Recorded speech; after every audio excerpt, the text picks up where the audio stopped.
Hey, what's up? Dusk here. So I've been getting a few requests to make a video on the new Phas update. It is a pretty substantial update, so I figured we'll do a... Hello?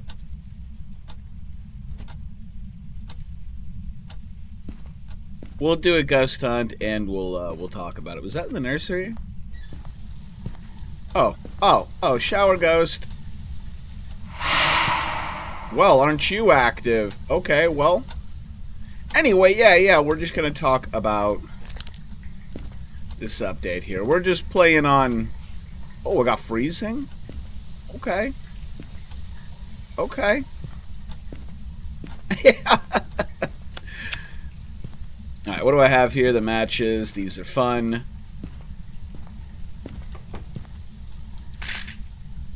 Actually, let me go get a black light really quick. This thing's touching doors. Yeah, okay, so with the update, the progression aspect of it seems to be pretty good, right? Just, you earn experience points, all that stuff. Pretty standard model in that regard, which is kind of a, if it ain't broke, don't fix it sort of thing. Basically, I have no complaints about the update. It's kind of what I'm getting to, right? It's all really good. So let's actually just get in here and talk about the items themselves. The dots projectors quickly jumped out to me as interesting because you actually have a new type of interaction where the ghost will actually be drawn to you, and it's kind of creepy. And some of the animations where you can actually see a ghost intelligently react to the player in the dots instead of what looks like just a predetermined animation playing out. So the dots projector... Well, this thing is active. The dots projector is so much more immersive now. So that one really stood out to me. That creates a lot of engagement. And engagement and immersion are great for a horror game, right? Like, those go hand in hand. The other thing is the salt, the way they changed the salt to be more valuable, and some of the other variants of salt to drawing like a line of salt that a ghost is going to have a trouble crossing. Oh, that paints such an immersive picture. That's so good. And it tells a story. And that's something that, like, good game design, especially in something like a horror game, and shaking the light to make it bright again, this is all stuff that, like, tells a story, paints a picture, draws the player in. These are all, like, fantastic design points. They look good. See, now I can use this to check for ultraviolet. You don't have to rely on just fingerprints anymore. It's all super good. Like, just so well done. Oh wait, it may not be freezing, right? I have to verify with the thermometer now, which is also a really nice addition to the game that makes the tools and stuff that you have just feel more valuable now. Let's go ahead and get the EMF5 in there, actually. And even, the parabolic mic upgrades and everything being, like, way more useful. It's all just, like, all of it is just superbly well done. Pretty light. Let's go ahead and get on this. Where are you?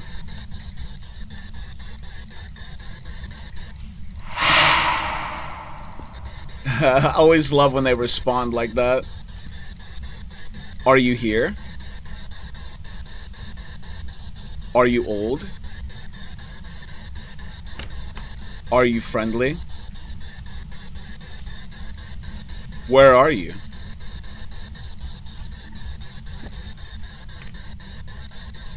Are you young? Alright, nothing on that. Pretty weak response there. So yeah, as far as like a new update, some of you are probably wondering, hey, is this gonna bring me back to Phasmophobia now? And as amazing as everything is, and as well designed as everything is here. It's worth checking out 100%, but if you are an OG Phas player and you already like played the game to death, this isn't really gonna add a whole lot to like make the game spooky again, right? This is a foundational update, which is, you know, still prep work for Horror 2.0. And because of that, it's not going to have the meat to it that you might be looking for. But if you're newer to Phas, and you're like kind of just now getting into it or have gotten into it kind of recently and you're still really enjoying the game, this update has probably been extra like phenomenal for you. So it really kind of depends on the perspective of the player. But just from a design perspective, though, why did I throw my flashlight down? But just from a design perspective, I feel like it hit all the check boxes. Like for a foundational update, you know, you've got all your items being useful. Salt, one of the biggest things in Ghost games that I always saw was like you can't do the cool stuff. We like draw a circle of salt or something like that. Something that you see in like the movies or reading books. But now with Phas, you know, when you draw the lines of salt across doorways, like that hits that note, right? So it's just like, it's just really good. Really, really good. Oh, we got a ghost orb in there. Ghost orb. I forgot to check for freezing or verify. I'm pretty sure it's going to be freezing at this point. But for those of you who are wanting the game to be like, you know, get back that old school spooky feeling of OG Phas, I think you're probably still waiting for Horror 2.0 for the most part. When all the new like spooks and scares and interactions and the big stuff. Which some of you are probably asking, well, why not add that stuff now and do the foundational stuff later? Well, it's called Foundation for a reason, right? Like, if you're gonna skip doing your foundation work, then just don't bother doing it. But it's very clear, you know, that D. Nider wants this to be a quality title, right? Like, this is, once it's all said and done, this will be a nearly undisputable genre king for who knows how long. Like, a very long time. We'll just say that, right? Let's see, what am I missing here? What are we missing? We got our freezing. I'm actually going to kind of maybe guess like dots projector, which you can watch here, but the dots projector kind of rewards more hands-on use now. Wait, what? Oh, okay. Did I shut that?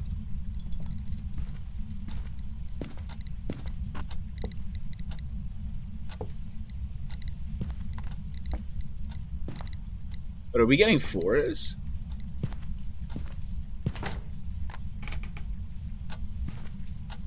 So let's get this dots projector out here.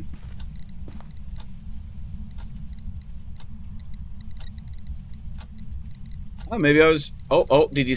No, that was the freezing breath.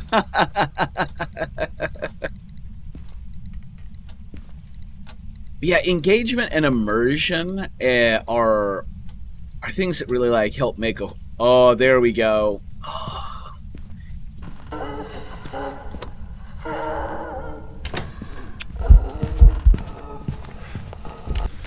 I forgot to turn off my electronics.